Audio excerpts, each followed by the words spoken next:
There's a specific kind of exhaustion that doesn't come from doing too much, but from being too much for too many people. The one everyone can count on. The one they turn to when things go wrong. And it feels good to be needed. At first. But slowly something shifts. You start realizing you're not just helping people, you're holding them together. And no one seems to notice that you're falling apart. If that sounds like you, you're not alone. And that's exactly why videos like this exist. Help you understand yourself more clearly, put words to experiences you may have carried quietly or alone. When you're everyone's support system, you're not just giving advice or lending a helping hand, you are regulating their nervous systems. When they panic, you steady them. When they overthink, you ground them. When they're overwhelmed, you absorb the intensity. The only problem is that regulating other people takes energy. Real biological energy. Your body is constantly monitoring, soothing, adjusting. So even if you're just listening, you leave the conversation drained because your nervous system was working the entire time. Ever had an absolutely horrible day? And still, when you were asked how you are, you said, "I'm fine." Maybe you were overwhelmed, exhausted, breaking down. But when someone asks how you are, you forced a smile and said, "Yeah, I'm good." You don't vent dramatically. You don't fall apart in front of people. Cry alone in your room. You process internally. So from the outside, you do look fine, like you've got it all together.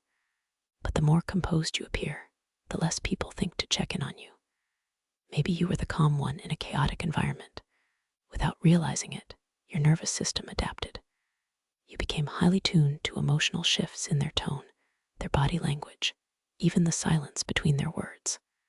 Psychologists sometimes call this fawning. The hardest boundaries are with family. You finally make plans for yourself. Then your phone rings. A parent needs help or a sibling has a problem. Something urgent again. And immediately you feel that internal conflict. With family, it's never just a request. It feels like a responsibility. Family systems assign roles over time, and yours was probably the responsible one, the fixer. Once everyone gets used to you being that person, saying no doesn't feel like setting a boundary. It feels like being selfish. When you start to say no, it disrupts the entire system. But the pattern doesn't stop with family. It spreads to friends. You become the one people vent to, the therapist friend, the glue of the group, holding everyone together.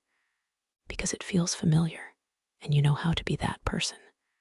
But if you're always the steady ground, you rarely get to collapse. You never get to be the one who can say, "I don't know, I can't, I need help." It's a strange kind of loneliness, being deeply involved in their lives, but parts of you remain completely unseen. The goal is to create space between the request and your response. Instead of saying yes automatically, try saying, "Let me check and get back to you." That one sentence changes a lot. It gives your nervous system time to ask, "Do I actually have the capacity for this right now?"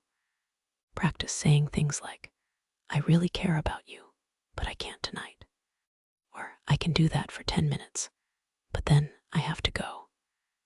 Something surprising happens when you start doing this. The people who truly care about you will understand and adjust.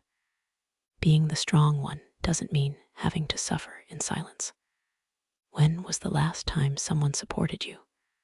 What would it look like to stop being everyone's support system for a moment and start letting yourself be supported?